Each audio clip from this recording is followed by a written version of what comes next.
गतकाली social media रे एक video मु देखी जहाँ 2024 विजु जनता दलर प्रार्थी विधायक प्रार्थी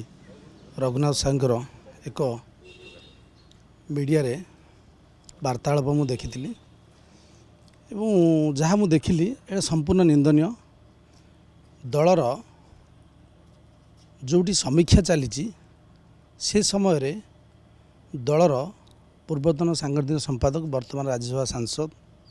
को विरुद्ध में बड़ी गोटे सोशल मीडिया रे मंतव्य देवा यहाँ संपूर्ण भाव में मो मत गोटे निंदनीय कथा। जड़े थरे विधायक होती विजु जनता दल जड़े वरिष्ठ नेता हिसाब से दलर ये परिस्थिति रे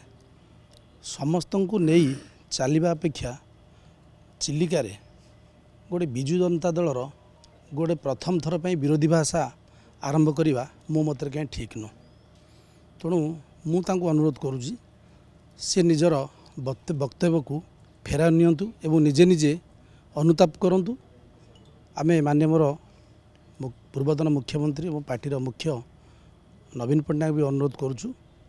आर गोटे तदारख करा जाऊ एवं तदंत करा जाऊ एवं रघुबाबू को डका जाऊ एवं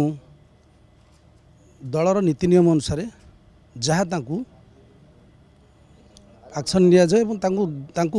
तदारख करा जाऊ किसी वक्तव्य दि जाऊ।